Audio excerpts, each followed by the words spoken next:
خیبر کا میدان ہے اور نبی کریم علیہ السلام نے ایک لشکر بھیجا ہے.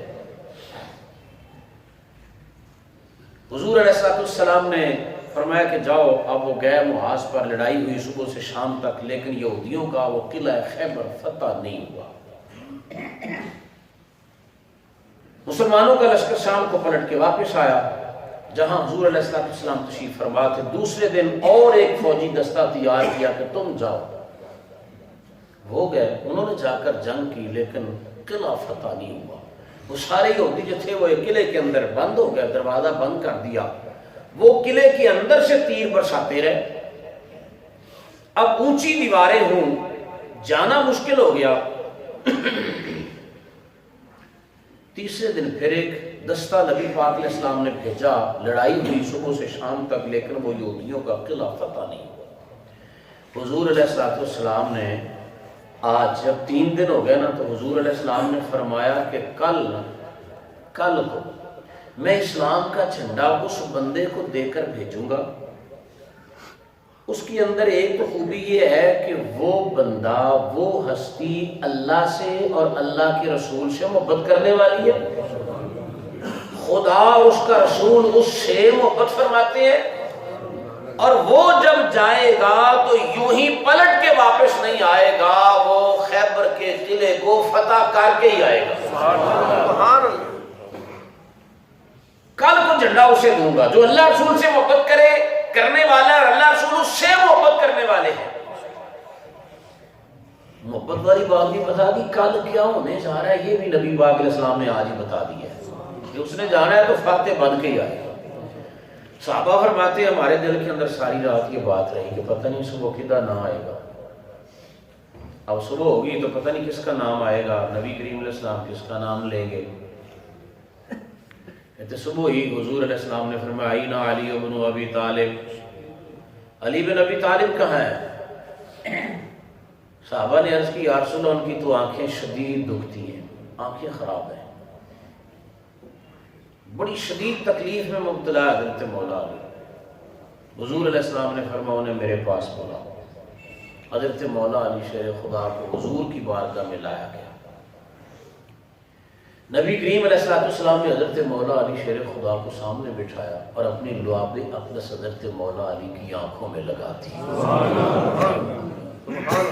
بس حضور علیہ السلام کے لعاب اقدس کے لگنے کی دیر تھی، کہتے ہیں میری آنکھوں کی ساری تکلیف فوراً ہی ختم ہو گئی.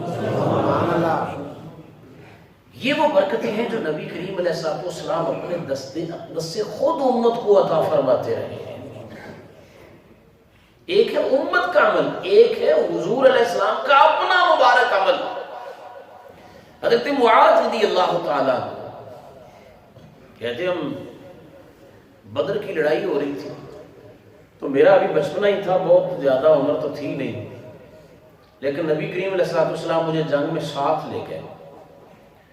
فرماتے مجھے پتا چلا کہ ابو جہل تک تو کوئی پہنچ ہی نہیں سکتا، بڑا پکا کافر ہے، اس کے آگے پیچھے بڑا حفاظتی دستہ ہے اور وہ سارے کافروں کے لشکر کی کمانڈ بھی کر رہا ہے.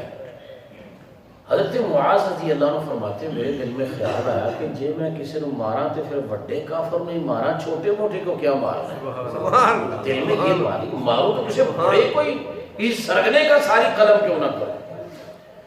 کہتے میں نے پوچھا عبد الرحمن بن عوف سے، چچا جی یہ بتاؤ ابو جہل کون ہے؟ ابو جہل کون ہے؟ انہوں نے بتایا کہ بیٹے تو ابو جہل کا کیوں پوچھتے ہیں؟ اس نے کہا کہ ہم نے سنا ہے کہ وہ ہمارے نبی صلی اللہ علیہ وسلم کی گستاخی کرتا ہے، بے ادبی کرتا ہے. بتائیں. انہوں نے اشارہ کیا کہ وہ سامنے نظر آ رہا ہے جو لوگوں کی لائنیں ٹھیک کروا رہا ہے، صفیں درست کروا رہا ہے، ہدایات دینے والا وہ ابو جہل ہے. حضرت معاذ فرماتے میں نے وہاں سے دوڑ لگائی، وہ اپنے گھوڑے پر بیٹھا ہوا تھا، میں نے جاتے ہی اب پیدل ہی گیا تھا، ہاتھ میں تلوار پکڑی تھی. کہتے میں دوڑ کے یوں اس جذبے کے ساتھ گیا کہ مجھے کسی نے روکا نہیں، میں ابو جہل تک پہنچ گیا. میں نے جاتے زور سے وار کیا، ابو جہل کی ٹانگ کٹ گئی، اس کی ایک ٹانگ کٹ گئی، گھوڑے سے نیچے گیا. اکرمہ ابو جہل کا بیٹا جو بعد میں مسلمان ہو گیا تھا، اس نے وار کیا، میرا ایک بازو جو تھا نا اس کے اوپر وار کیا یہاں سے.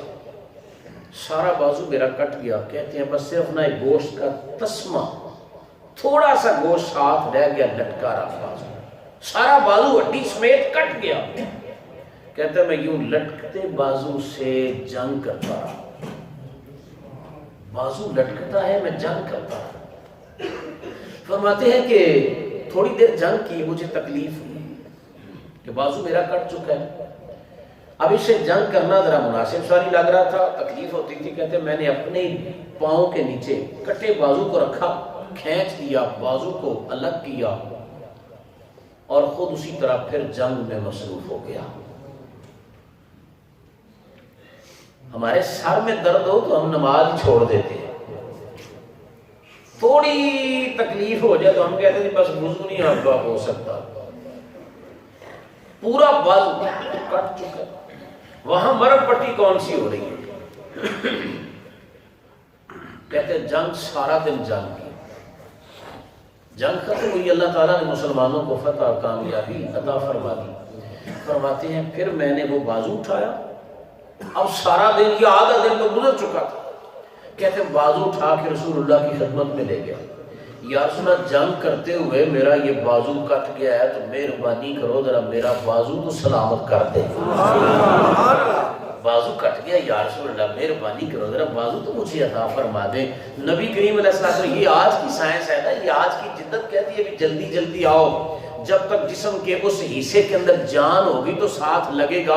نبی کریم علیہ السلام کو تو جان کی ضرورت ہی نہیں، حضور تو بے جان چیز میں جان ڈال دیا کرتے ہیں. حضور نبی کریم علیہ السلام نے بازو کو ساتھ یوں جوڑا، اوپر اپنی لعاب دہن لگا دی. فرماتے ہیں فوراً میرا بازو جوڑ بھی گیا، ٹھیک بھی ہو گیا. یہ امت کو وہ برکتیں نصیب ہوئی جو نبی کریم علیہ السلام کے مبارک لعاب اقدس کی ہے. اور یہ اگر حضور علیہ السلام کے مبارک لعاب کی برکتیں ہیں تو رسول اللہ کی ذات کی برکتوں کا بھلا کون اندازہ کر سکتا ہے. اب ایک بات میدان احد کی بھی لے چکی. حضرت قتادہ بن نعمان رضی اللہ تعالی عنہ ہے، کہتے ہیں نبی کریم علیہ السلام کو چاروں طرف جب گھیرا ڈال لیا گیا نا تو لوگ آتے کفار، ان کا نشانہ تھا نبی پاک علیہ السلام کی ذات. وہ کہتے ہیں ہم نے تیر برسانے تو حضور کی ذات پر، رسول اللہ کی ذات پر. ایک صحابی نبی کریم علیہ السلام کے سامنے یوں کھڑے تھے اور حضرت قتادہ رضی اللہ عنہ نے اپنا چہرہ ادھر کیا ہوا تھا. نبی علیہ السلام نے پوچھا قتادہ اس طرح کیوں کھڑے ہو؟ عرض کی یا رسول اللہ اس لیے تمہارے آگے کھڑا ہوں کہ جو تیر آئے نا مجھے لگے، آپ تک کوئی تیر پہنچ نہ پائے، مجھے تکلیف ہو جائے. اب اسی اثناء میں ایک تیر آیا، حضرت قتادہ بن نعمان کی آنکھ کے اندر لگا، آنکھ کا سارا پانی ڈھیلا باہر آ گیا. اب تیر لگا تھا اور لگا بھی عین نشانے پر آ کر. آپ نے تیر کھینچا، کہتے اسی طرح میں نے ہاتھ رکھا اپنی آنکھ پر. کھڑا تو نبی کریم علیہ السلام کے قریب ہی تھا، حالت جنگ. کہتے تھوڑی سی آسودگی ہوئی جنگ کے اندر، جب وہ تیر آنے تھوڑے ذرا بند ہوئے تو میں نے پھر نبی پاک علیہ السلام کی طرف اپنا چہرہ کیا. عرض کی یا رسول اللہ مجھے تیر لگ گیا ہے، آنکھ کا سارا نور بینائی ختم ہوگی، ڈھیلا یوں لٹک کے باہر آ گیا. بندہ نواز مجھے آنکھ چاہیے.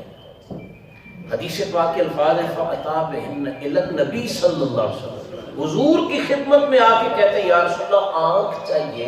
نبی کریم علیہ السلام فرماتے ہیں اے قتادہ ان شئت صبرت ولک الجنہ، اگر تو صبر کر لے تو میں محمد تمہیں جنت کی ضمانت دیتا ہوں.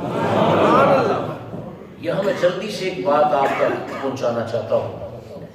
کسی بندے سے اگر کوئی نعمت چھن جائے، کوئی نعمت ہو چھن جائے، کوئی چیز اللہ نے دی، آنکھ دی بعد کے اندر ضائع ہو گیا، ہاتھ دیا ضائع ہو گیا کسی وجہ سے، کسی حادثے میں، کسی وجہ سے، اور وہ بندہ اس پہ صبر کر لے کہ یا اللہ جس حال میں تو رکھے میں اسی پہ راضی ہوں، اسی پہ راضی ہوں. تو نبی کریم علیہ السلام فرماتے ہیں جو بندہ رب کی نہ شکری نہ کرے یہ اس بندے کے سیدھا پکا جنتی ہونے کی نشانی ہے. اور جو بندہ ویلا کرتا رہا وہ کھ نہیں رہ گیا, دنیا کا تو مزہ ہی نہیں رہ گیا, فلاں ہی نہیں ہو گیا, ہونا تو وہی ہے جو اللہ نے کرنا ہے. نہ شکری کر کے اپنا اجر ضائع کر رہا ہے. فرمایا اگر تو صبر کرے تو میرا اللہ تمہیں جنت دے گا. اور تو یہ نہ کہنا کہ صرف میری بارگاہ میں جنت ہی ملتی, آنکھ نہیں مل سکتی, اور اگر تو چاہتا ہے تو میں اللہ کا نبی دعا کر دیتا ہوں پھر تمہیں آنکھ بھی مل جائے گی. اب آگے حضرت قتادہ بن نعمان کی سنیے, کہنے لگے بندہ نواز میں نہ جنت لے لیتا, ان الجنت لجزاء جمیل وعطاء جلیل, جنت بہت بڑا مقام ہے اللہ تعالیٰ کی رضا والا,